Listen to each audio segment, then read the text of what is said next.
Hello बच्चों, कैसे हैं आप लोग।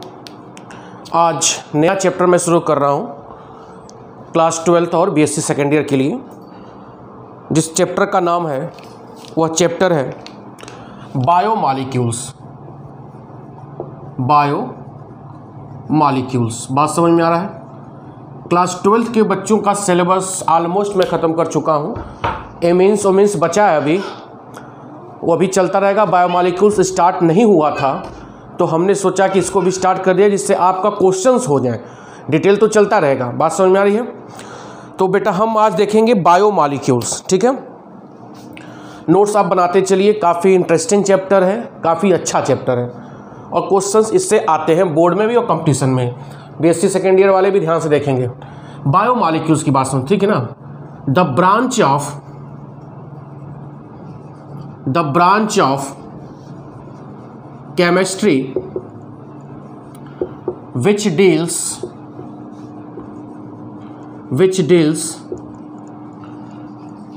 study of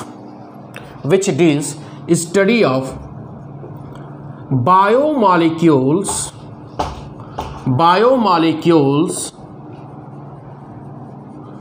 is known as biochemistry.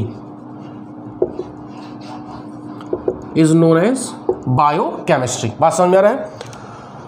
तो केमिस्ट्री की वह ब्रांच जिसमें हम बायोमॉलिक्यूल्स की स्टडी करते हैं उसको हम क्या बोलते हैं, बायोकेमिस्ट्री, ठीक है बच्चों। बीएससी के बाद एमएससी बायोकेमिस्ट्री से भी होता है, प्लेन बायोलॉजी से बहुत ही अच्छा होता है एमएससी इन बायोकेमिस्ट्री, ठीक है। तो मैं चाहूँगा कि मेरे बीएससी के बच्चे या जो इंटर में हैं अगर एमएससी करना चाहें तो प्लेन बायोलॉजी बॉटनी से अच्छा है कि एमएससी इन बायोकेमिस्ट्री करें। उससे आपका प्लेसमेंट होगा। मेडिकल एमबीबीएस फर्स्ट ईयर में आप जाके पढ़ा सकते हो अगर एमएससी बायोकेमिस्ट्री से है, क्योंकि एमबीबीएस में पहला साल बायोकेमिस्ट्री पढ़ाया जाता है। तो बहुत कम लोग मिलते हैं बायोकेमिस्ट्री वाले और अच्छा प्लेसमेंट होगा, अच्छी सैलरी मिलेगी, ठीक है। तो ये बात की होगी। बायोमॉलिक्यूल्स होगा क्या, देखो बेटा। बायोमॉलिक्यूल्स यह होता है ऑर्गेनिक कंपाउंड। जनरली क्या होता है, organic compound which are essential for our life. हमारे जीवन के लिए बहुत ही क्या होता है, आवश्यक होता है, ठीक है। तो हमको बहुत से बायोमॉलिक्यूल्स आपको पता है, जैसे कि बात करें कार्बोहाइड्रेट्स, ठीक है। दूसरा protein, lipid, enzyme, amino acids etcetera, ठीक है, बहुत से, ठीक है। तो बेटा हमको जो मेन बायोमॉलिक्यूल पढ़ना है जिससे क्वेश्चंस ज़्यादा आते हैं वह क्या है, कार्बोहाइड्रेट। क्या है, कार्बोहाइड्रेट। मेरी बात समझ में आ रहा है। प्रोटीन भी पढ़ाऊंगा मैं, अमीनो एसिड भी पढ़ाऊंगा। यह सब छोटे टॉपिक्स हैं। बीएससी थर्ड ईयर में अमीनो एसिड ज़्यादा, इसका भी वीडियो बना दूंगा बीएससी वालों के लिए। लेकिन अब जो मैं स्टार्ट में बायोमॉलिक्यूल कर रहा हूँ वह क्या कर रहा हूँ, कार्बोहाइड्रेट, ठीक है। आप नोट्स बनाते चलिए, मैं मिटा रहा हूँ। बढ़े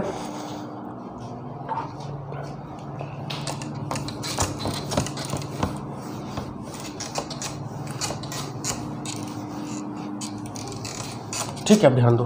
कार्बोहाइड्रेट की बात करते हैं, बहुत इंपॉर्टेंट टॉपिक है कार्बोहाइड्रेट्स।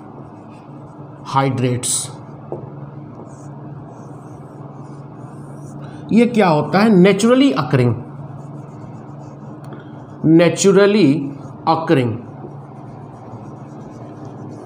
Organic compound. मेरी बात समझ में आ रहा है बेटा, बहुत सिंपल है, कुछ है नहीं। नेचुरली अकरिंग, नेचर में पाया जाने वाला naturally occurring organic compound composed of carbon, hydrogen and oxygen, ठीक है। किससे किससे, कार्बन, हाइड्रोजन और ऑक्सीजन। यह जनरली बनता है फॉर्म बाय प्लांट। किसके द्वारा, plant through photosynthesis. Through photosynthesis. बात समझ में आ रहा है? तो प्लांट फोटोसिंथेसिस करता है और क्या बनाता है? कार्बोहाइड्रेट और ऑक्सीजन क्या करेगा? प्रोड्यूस करेगा। जैसे आप लोग शुरू से कक्षा 9 से पढ़ते आ रहे हो, X molecule carbon dioxide plus Y molecule H2O combine होगा तो CX H2O का Y प्लस XO2। ठीक है, दिस इज द कार्बोहाइड्रेट्स।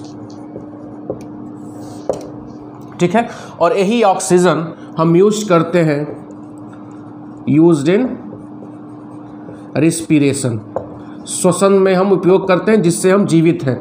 इसी ऑक्सीजन की आज किल्लत हो गई है, लोग मर रहे हैं। ठीक है, तो जिम्मेदार हम ऑक्सीजन खरीद रहे हैं, पानी भी खरीदने जा रहे हैं, तो उसके जिम्मेदार हम लोग खुद हैं। तो आप लोगों से, आप नई पीढ़ी हो, मैं चाहूँगा कि आप पैसा कमाने के साथ साथ थोड़ा देश और इन्वायरमेंट के बारे में भी सोचें। ठीक है, भविष्य में आप ऊँचे जाएं तो प्लांट ऐसा कोई स्कीम लाएं अपने दिमाग से, रोज़ 10 पौधा लगाएं, सॉरी महीने में 5 पौधा लगाएं, 2 ही पौधा लगाएं। बात समझ में आ रही है? जिससे इसका कंसंट्रेशन बिगड़ने ना पाए। अब बिगड़ चुका है, आज उसी की देन है कि हम लोग आज बर्बाद हो रहे हैं। ठीक है, तो carbohydrate naturally occurring organic compound होता है जो कार्बन, हाइड्रोजन, ऑक्सीजन से मिलकर बना होता है। जनरली प्लांट के द्वारा प्रोड्यूस होता है, किसके द्वारा? फोटोसिंथेसिस। अगला पॉइंट क्या होगा? General formula of carbohydrates is equal to CX H2O Y, जो बना अभी को क्या होगा? CX H2O Y। ठीक है, छापो, मिटा रहा हूं मैं, ऊपर कहाँ गया?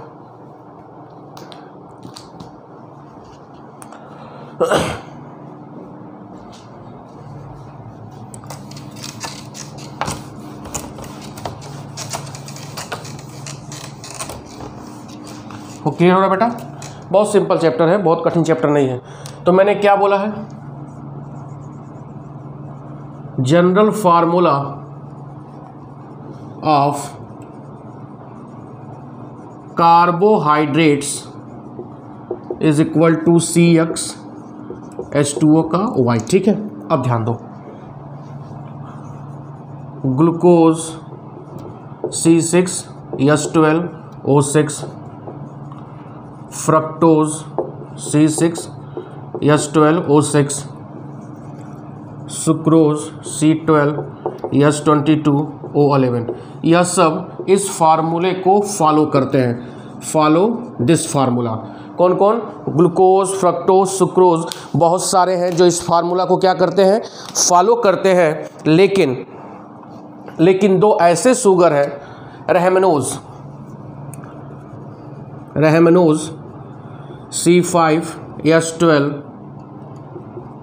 C6H12O5। यह ऐसा शुगर है जो, यह कंपटीशन में पूछा हुआ है, जो इस जनरल फार्मूला को फॉलो नहीं करता है। कौन है? रहमनोज C6H12O5 इस फार्मूले को कंसीडर नहीं करता है, लेकिन कार्बोहाइड्रेट की प्रॉपर्टी शो करता है। कार्बोहाइड्रेट्स की प्रॉपर्टी शो करता है। बात समझ में आ रहा है?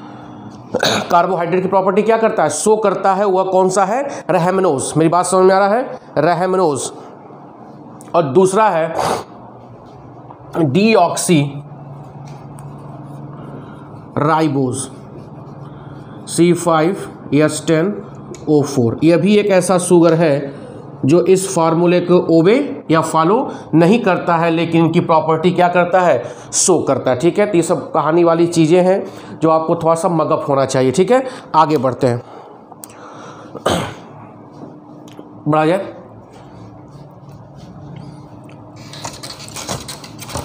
यहाँ से ऑब्जेक्टिव क्वेश्चन बन सकता है। ग्लूकोज फ्रक्टोज का फार्मूला सेम होता है, लेकिन फंक्शनल ग्रुप अलग अलग होता है। आगे पढ़ाऊंगा। ग्लूकोज एल्डिहाइडिक होता है, फ्रक्टोज कीटोनिक होता है। ठीक है, टेंशन न लीजिएगा। तो कार्बोहाइड्रेट होता क्या है? कार्बोहाइड्रेट और ऑप्टिकली एक्टिव, मतलब ऑप्टिकल आइसोमेरिज्म शो करेगा। Carbohydrate are optically polyhydroxy aldehyde, मतलब पॉली मतलब ज़्यादा, OH ग्रुप और एल्डिहाइड दोनों हो, पॉलीहाइड्रोक्सी एल्डिहाइड और polyhydroxy ketonic group and easily hydrolysed, और जो आसानी से क्या हो जाए, हाइड्रोलाइज्ड हो जाए। तो carbohydrate optically active polyhydroxy aldehyde और पॉलीहाइड्रोक्सी कीटोनिक ग्रुप होता है जो इजीली क्या हो जाए, हाइड्रोलाइज्ड हो जाए, उसी को हम क्या बोलते हैं, कार्बोहाइड्रेट। ठीक है, मेरी बात समझ में आ रहा है। अगला हेडिंग जो लगाएंगे बेटा, classification of carbohydrates, classification of the carbohydrates, जो वेरी इंपॉर्टेंट है बोर्ड के पॉइंट ऑफ व्यू से और बीएससी के भी पॉइंट ऑफ व्यू से। ठीक है, तो इसका क्लासिफिकेशन हम तीन आधार पे करेंगे, ABC, on the basis of taste, पहला क्या है, टेस्ट के बेसिस पे, on the basis of unit when carbohydrates are hydrolyzed, अभी बता रहा हूँ मतलब क्या होगा, are hydrolyzed। ठीक है, और तीसरा है on the basis of reducing property. तो यहाँ पे हम कार्बोहाइड्रेट को तीन आधार पे क्लासीफाई कर रहे हैं, ग्रीन मार्कर कहाँ गया, तीन आधार पे क्लासीफाई कर रहे हैं। पहला है on the basis of taste के आधार पर, दूसरा है on the basis of unit मतलब बता रहा हूँ जब उसको हाइड्रोलाइज किया जाए। ठीक है, और तीसरा क्या है, on the basis of reducing property. ठीक है, ये इनका क्लासिफिकेशन हो गया। तो एक एक क्लासिफिकेशन को हम अभी देखेंगे। ठीक है, आप छापते चलिए, मैं मिटा रहा हूँ। डस्टर कहाँ गया है, मार्क कर दो। ठीक है बड़े,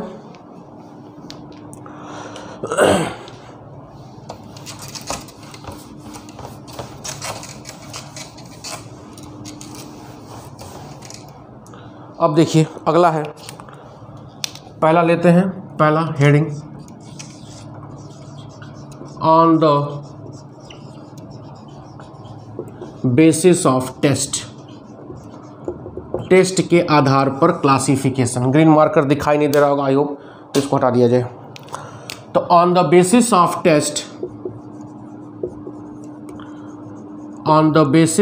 टेस्ट, बहुत आसानी से है यार, टेस्ट कार्बोहाइड्रेट्स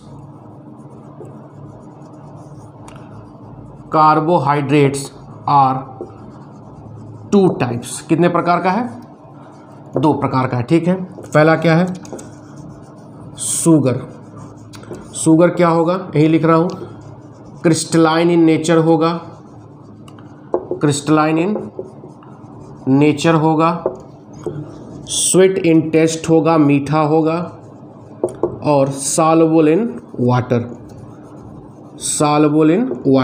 तो शुगर आर दो substance which are crystalline in nature, sweet in taste and soluble in water is known as sugar।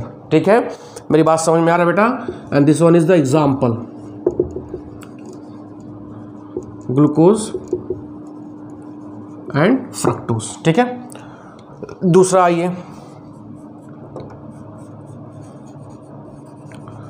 Non sugar, तीन ये भी, एमॉर्फस, सॉलिड स्टेट में पढ़ाया हूँ सब क्या होता है, amorphous in nature, not sweet in taste, और इनसॉल्युबल इन वाटर। उसको हम क्या बोलेंगे, नॉन शुगर। एग्जाम्पल बहुत सारे हैं लेकिन बहुत याद आपको नहीं करना है, स्टार्च और सेलुलोज ले लो, स्टार्च और सेलुलोज, ठीक है। तो ये पहला क्लासिफिकेशन हो गया on the basis of taste, जो उसमें हम दो प्रकार से बता रहे हैं। क्या क्या हो रहा है, शुगर और नॉन शुगर, जिसमें ग्लूकोज और फ्रक्टोज आ गया, ठीक है। मैं मिटाने जा रहा हूँ, अगला बता रहा हूँ। On the basis of number of units, जिसको सैकराइड्स बोलते हैं, ठीक है। मिटाओ, थ्योरी ही है ज़्यादा इसमें, स्ट्रक्चर जब आएगा तब उसमें मजा आएगा पढ़ने में। है लिखाने वाला है थोड़ा सा, लेकिन बता दे रहा हूँ मैं। दूसरा बी लेते हैं, on the basis of number of saccharide. Saccharide मतलब होता है शुगर, सैकराइड मतलब क्या होता है, sugar unit. On the basis of number of saccharide, sugar unit, ठीक है। जैसे देखो, यह कार्बोहाइड्रेट हो गया, कार्बोहाइड्रेट, ठीक है। इसका हमने क्या कराया, हाइड्रोलिसिस। तो हाइड्रोलिसिस कराने पर यह कितना शुगर प्रोड्यूस कर रहा है, कितना शुगर प्रोड्यूस कर रहा है, इस आधार पर हमने क्लासीफाई किया है। तो इस आधार पर हम क्लासीफाई कर रहे हैं कार्बोहाइड्रेट्स, इस आधार पे हम 3 पार्ट में क्लासीफाई करेंगे, ठीक है। मोनोसैकराइड्स, ठीक है, ओलिगोसैकराइड्स,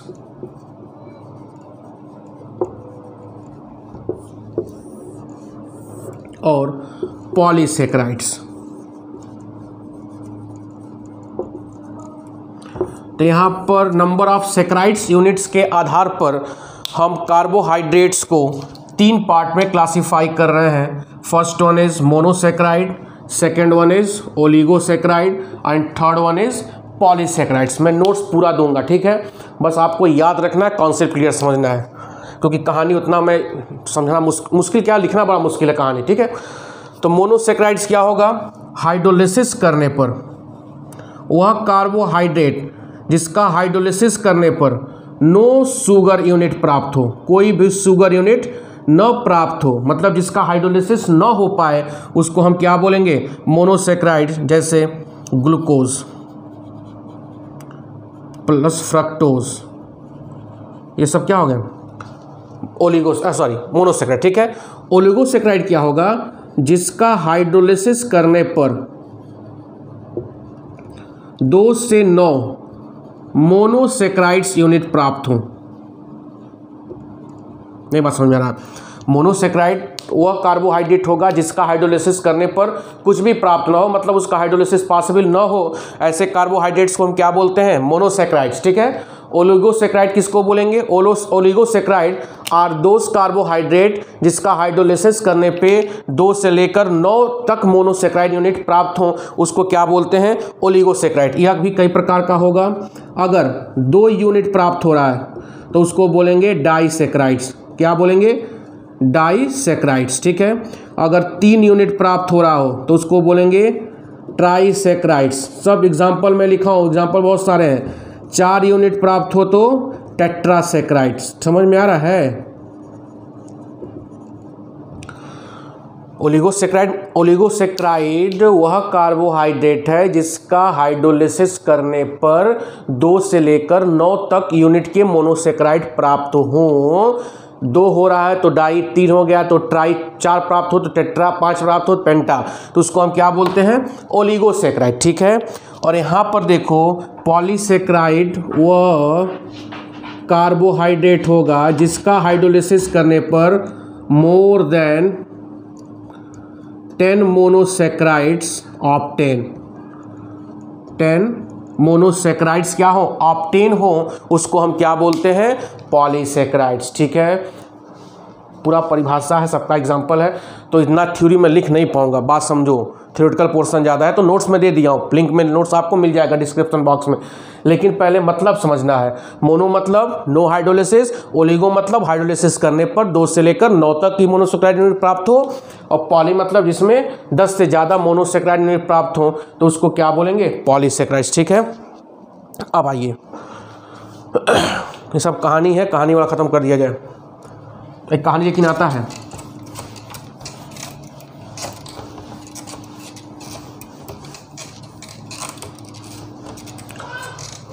अब सी देखो क्या है। See on the basis of reducing sugar, ठीक है। तो रिड्यूसिंग शुगर के आधार पर मैं ही बना, बहुत आसानी से है। पूछता है कार्बोहाइड्रेट्स 2 प्रकार का होगा, रिड्यूसिंग नेचर लिखो यार, रिड्यूसिंग नेचर, ठीक है। एक होगा रिड्यूसिंग शुगर, दूसरा होगा नॉन रिड्यूसिंग शुगर, ठीक है। तो रिड्यूसिंग शुगर वह शुगर होता है जो फेलिंग सॉल्यूशन, नाम सुने हो, एंड टॉलेंस रिएजेंट को क्या करे? रिड्यूस्ड कर दे। दो sugar which reduce Fehling solution and Tollens reagent is known as reducing sugar. Example लिखा है, मैं लिख भी दे रहा हूँ, ग्लूकोज, कॉमन एग्जाम्पल लिखिएगा, फ्रक्टोज, ठीक है। और नॉन रिड्यूसिंग शुगर क्या हो? जो फेलिंग सॉल्यूशन और टॉलेंस रिएजेंट को रिड्यूस न कर पाए, उसको क्या बोलेंगे? Reducing sugar. इसके एग्जाम्पल स्टार्च हैं और सभी पॉलीसेक्राइड्स हैं, सुक्रोज भी है, ठीक है, लिखा हुआ है। तो ये सब क्या हो गया? रिड्यूसिंग शुगर, ठीक है। अगला हम देखेंगे मॉलिस टेस्ट, कार्बोहाइड्रेट का टेस्ट होता है जो वेरी इंपॉर्टेंट है। आता होता क्या, देखो, टेस्ट ट्यूब लेंगे, ये क्या हो गया? टेस्ट ट्यूब, ठीक है। इसमें हम मान लीजिए 2 ml ले रहे हैं कार्बोहाइड्रेट का सॉल्यूशन, ठीक है। क्या लेंगे? कार्बोहाइड्रेट का सॉल्यूशन। फिर इसमें हम ऐड करेंगे एडेड अल्फा नेफ्थॉल। क्या ऐड करेंगे? Alpha naphthol. और 1-2 ml इसमें ऐड करेंगे कंसंट्रेट H2SO4। क्या क्या ऐड कर रहे हैं? एक टेस्ट ट्यूब ले रहे हैं जिसमें 2 ml कार्बोहाइड्रेट का सॉल्यूशन ऐड कर रहे हैं, अल्फा नेफ्थॉल ऐड कर रहे हैं, कंपाउंड होता है, और 1 ml H2SO4 ऐड कर रहे हैं। तो ऐड करने के बाद देखेंगे जो लिक्विड होगा वहाँ पर 2 जंक्शन प्राप्त होगा, दोनों जंक्शन पे रिंग प्राप्त होगी, वायलेट रंग की रिंग प्राप्त होती है। कंपटीशन में पूछता है किस रंग की रिंग प्राप्त होती है? वायलेट रंग की रिंग प्राप्त होती है। यह कन्फर्म करता है कि उस सॉल्यूशन में क्या होगा? कार्बोहाइड्रेट्स होगा। यह प्रैक्टिकल में मैं मॉलिस टेस्ट कराता हूँ। क्लियर हो रहा है? बोलो। तो कार्बोहाइड्रेट लेंगे, पता है नहीं हमको क्या है, चीनी ले लें, उसका सॉल्यूशन बनाए चीनी का, वह 2 ml डाल दें, अल्फा नेफ्थॉल डाल दें और कंसंट्रेट H2SO4 डाल दें। तो जितने सॉल्यूशन है 2 ठो वायलेट रिंग बनेगा। इससे यह कन्फर्म हो जाएगा कि जो 2 ml का आपने सॉल्यूशन डाला वह क्या है? कार्बोहाइड्रेट, ठीक है बेटा। तो यह बहुत बेसिक चीज़ें थी जो आपको जानना है और जो आपका यह सब पूछता है एग्जाम में, बोर्ड में स्पेशली, ठीक है। अब नेक्स्ट लेक्चर में कॉन्सेप्चुअल चीज़ें हैं जिसमें स्ट्रक्चर होगा ग्लूकोज का, कितने कार्बन का होगा, कहाँ एल्डिहाइडिक होगा, कैसे साइक्लिक बनाएंगे, जो बहुत ही अच्छा टॉपिक है, ठीक है। तो आज के लिए इतना रहने दीजिए, मैं नोट्स डिस्क्रिप्शन बॉक्स में डाल दूंगा। Thank you.